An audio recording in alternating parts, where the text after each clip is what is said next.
Today Tonight with Matt White.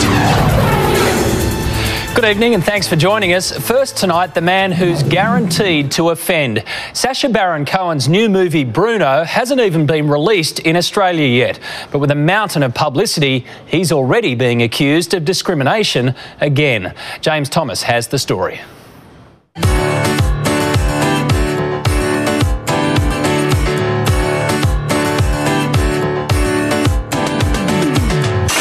I think the guy's just a punce. I wouldn't even call it humour. I think it's a bit nasty. How do you protect yourself from being attacked by homosexuals? They probably would attack them from behind. Boom! You can set your clock to it. Sacha Baron Cohen releases a film, and a day later, someone is bound to be offended. He walks around pigeonholing and stereotyping gay men to be viewed as lisping, mincing, and most of us are ordinary, everyday Joe Blows with the same aspirations and dreams as everybody else. Gary Burns is gay, but he's not happy. Convinced Cohen's character, the homosexual Austrian fashion reporter Bruno, encourages discrimination. Look at the four of us. We are so like the Sex and the City girls. Oh, no, we aren't either. And I think the imagery he portrays to ordinary lay people sitting at home in the lounge room watching that will think, well, that's what puffs all are. They're all like him. And we're not all like him. Which one are you, Donnie? I ain't neither one of them. I'm Donnie. That is such a Samantha thing to say. Well, wherever he goes and whatever he does, Sacha Baron Cohen seems to court controversy. It's his job. As Ali G, he upset all of his guests.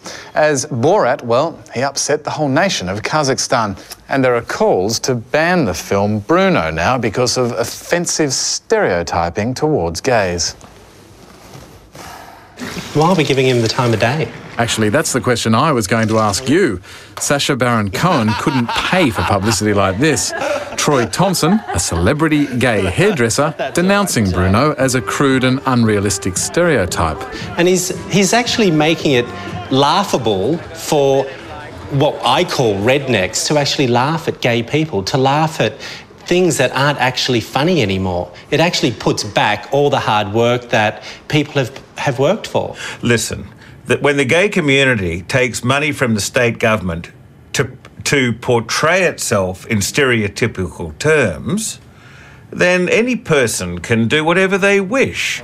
Columnist for the Daily Telegraph, Piers Ackerman, accuses the gay complainants of hypocrisy. We in Sydney have an annual Mardi Gras parade, and we have ranks and ranks of gay men and women, I suppose, marching up and down Oxford Street, bearing all with feathers strapped to their backsides, or dressed as nuns, or dressed as women, or lifeguards, whatever. And if this isn't stereotyping, high camp behaviour, I don't know what is. Hop on your horse and go back to where you come from. Who is this pompous little pansy prig? Gary Burns doesn't mince words.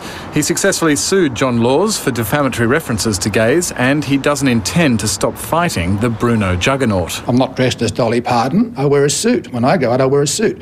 And I believe it's important that gay men are portrayed as being ordinary, everyday people. Stereotypes actually do come from somewhere. They're not a creation. Chandler Hess Von Bear. Seriously, that's my name. Across the Pacific and in LA, Bruno is well known. We asked Chandler Hest von Bear what he thinks of Bruno. Best movie ever. I'm thinking Oscar. I don't know. I'm thinking maybe a Golden Globe. And what about the offensive stereotypes? You know what? Make fun of them because they probably deserve it. But look around you. If it's not a circus, then what is? Look, I would have been offended by Bruno 10, 15 years ago. But I think there's enough positive depictions of gay and lesbians in modern pop culture not to be offended by Bruno whatsoever. In Australia, film reviewer and a member of the gay community, Andrew Mercado, believes that critics of the comic need to lighten up. Look, I think that satire in films like this can be misinterpreted and can get misunderstood. People can't parade around or mince around the place saying, oh, it's only satire, it's sending up things, because for every action there's always a reaction. We laugh at straight people sometimes, so we've got to be able to see some humour in gay people as well. And Australian audiences can make up their own minds when Bruno is released next week. That was James Thomas reporting.